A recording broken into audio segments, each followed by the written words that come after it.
Before the broker can even build their website, they need to know who their target audience is. Is it buyers, sellers, or both?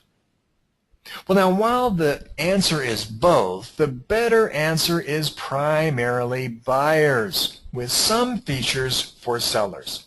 Why? Because it's the buyer that originates the transaction, and it's the buyer that's doing most of the searching on the Internet.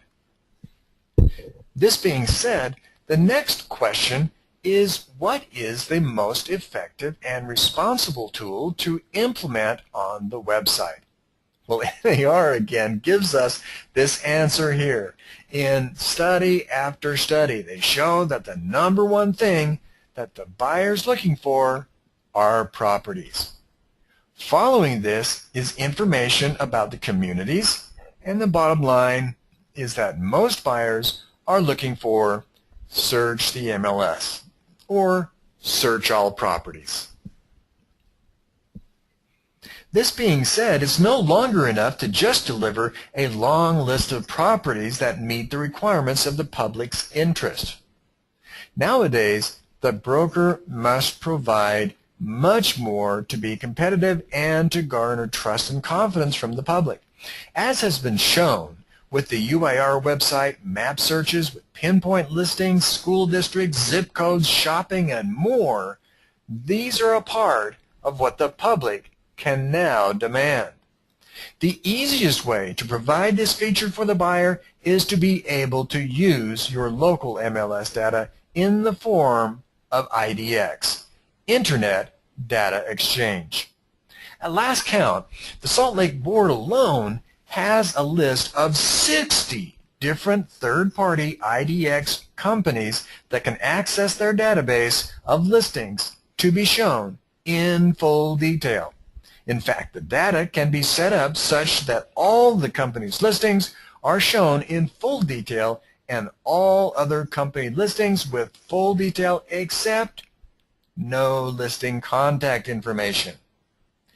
IDX is the tool that must be available to all brokers, as it includes much more than just a search the MLS. Various IDX tools can also show just the broker's listings, do a quick search, or even a subscribe to new listings as mentioned in the agent section below. With IDX, the broker never has to go in to manually add, delete, or modify listings in any way. The IDX tool does this for the broker automatically as the changes occur. Thus, it's the ultimate in interactive tools for the broker to have at their fingertips. It should be stressed that because all listings taken, whether by the broker's agents or themselves, are their ultimate responsibility. Because of this, IDX may also be used by the broker agents, but only with the broker's authority. All information that goes out to the public with regards to all listings taken by the broker is their responsibility to be correct. So when listings are taken by the agent, brokers must make sure that all information can be verified and correct, as they're responsible to the board and the division should there be any mistakes down the road. Because the Search the MLS feature is so popular amongst buyers, many IDX vendors try to assist their clients by allowing the service to be used only a few times before demanding that the buyer sign in or sign a guest registry before further searches can be made. This is a very controversial issue, as many buyers, when confronted with this type of demand, walk away to find another website where this type of information isn't demanded. On the other hand, many agents swear by this method and can show that it's their main lead capture source. The best advice that I can give you as to how to resolve which is best for you is to continue your current method for at least 3 months.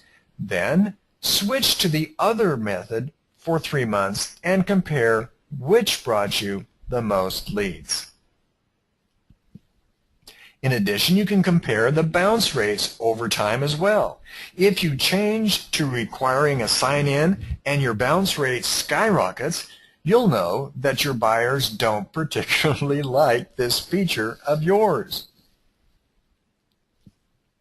Another question about the Search the MLS feature is commonly not thought of. That is, how do you present your results? Do you give a long list of full listing information? Do you give a list of the briefest of amenities? Or do you have some sort of hybrid? I've seen many different types over the years, and the best that I've seen is the hybrid that includes a small thumbnail image of the home at the far left with 2 or 3 lines of amenities. Clicking on either the home's thumbnail image or the MLS number brings up the full details. With most of these variations, you'll need to contact your MLS to see what, if any, variation they can provide you.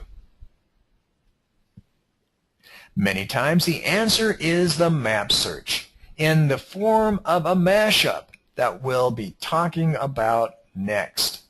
With this type of search, the search parameters are typed in just as with any other search. But when the report is given, rather than a bunch of lines of MLS data, you get a map with streets, lakes, canals, mountains, and more shown. In addition are balloon pins, which when hovered over will display an overview of the property's amenities. Clicking on the link pulls up the full MLS data. Let's take a look at this powerful feature next.